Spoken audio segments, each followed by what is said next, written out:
Most people spend their entire lives trying to avoid debt. They've been told that debt is dangerous, that debt destroys lives, and that staying debt-free is the safest path to financial success.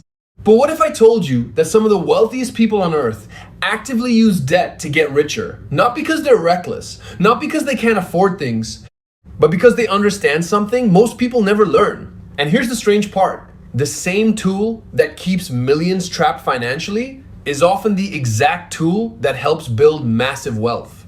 So why do rich people love debt? And what do they know that everyone else doesn't? By the end of this video, you'll see debt in a completely different way.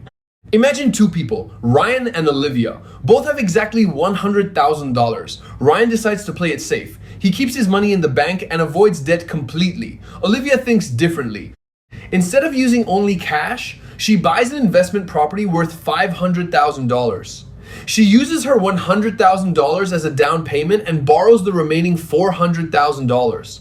At first glance, Ryan seems smarter. He has no debt, no monthly payments, and no financial stress. But here's where things get interesting. 1 year later, the property rises in value by just 10%. Ryan's savings are still worth $100,000. Olivia's property, however, is now worth $550,000. The value increased by $50,000, even though she only invested $100,000 of her own money. In other words, she earned a return based on a much larger asset. This changes everything. The rich often understand that wealth isn't just about how much money you have. It's about how much value you control. The secret behind this idea is something called leverage. It sounds complicated, but it's actually simple. Leverage means using borrowed money to control a larger asset. Think of it like using a small steering wheel to control a massive truck. A relatively small input can influence a much bigger outcome. Most people use debt to buy things that lose value over time, such as cars, gadgets, luxury items, and expensive vacations. The wealthy often use debt differently. They use it to acquire assets that can produce income or increase in value. Businesses, real estate, and investments are common examples. Most people never notice this distinction. Debt itself is not what creates wealth. What matters is what the debt is used for. The same tool can either make someone richer or push them deeper into financial trouble. And that's where many people get confused. Consider another example. Sarah dreams of starting a small business. She has two options. She can spend 5 years saving enough money before launching, or she can borrow responsibly and start much sooner. Sarah chooses the second option. Her business begins operating immediately. Customers start arriving. Revenue starts growing. Profits begin to accumulate. The debt gave her access to an opportunity years earlier than she could have achieved on her own. But here's the strange part. Most people focus only on the cost of debt.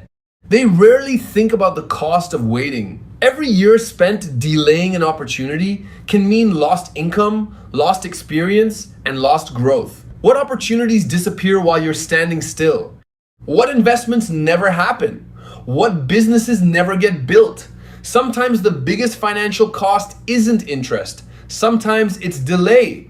And that's where things get interesting. So why do so many people fear debt? The answer has less to do with numbers and more to do with psychology. Human beings naturally fear loss. Losing money feels painful.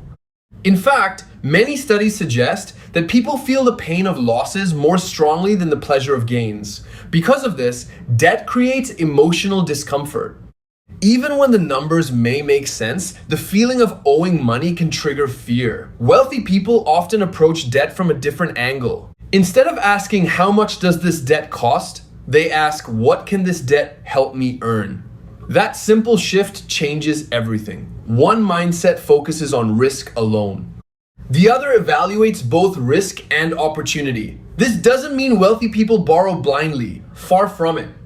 They study the numbers, calculate potential returns, and look for opportunities where the asset has a reasonable chance of generating more value than the debt costs. Most people never notice this mindset difference. The wealthy aren't obsessed with debt. They're obsessed with what debt allows them to control. So how can ordinary people apply this lesson? Start by separating good debt from bad debt. Good debt is used to acquire assets that can produce income or grow in value over time.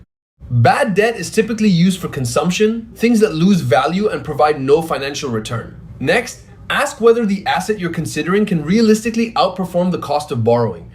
If the numbers don't work, walk away. Then create a margin of safety. Markets change, businesses struggle, unexpected problems appear. Always leave room for mistakes. Focus on cash flow whenever possible.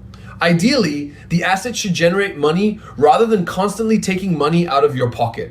And finally, never borrow simply because money is available. Borrow only when there's a clear, calculated reason to do so.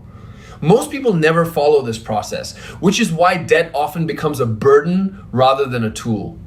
At the beginning of this video, we asked why rich people love debt. The answer is surprisingly simple. They don't love debt itself. They love leverage. They love controlling larger assets, accelerating opportunities, and putting money to work more efficiently. They understand that debt can either build wealth or destroy it, depending on how it's used. The average person often sees debt as a burden. The wealthy frequently see it as a tool. The tool itself is neither good nor bad, it's simply powerful. And once you understand that distinction, you begin to see money differently. Because the real secret isn't avoiding debt forever. The real secret is learning when debt works for you instead of against you. And that may be one of the most important wealth lessons you'll ever learn.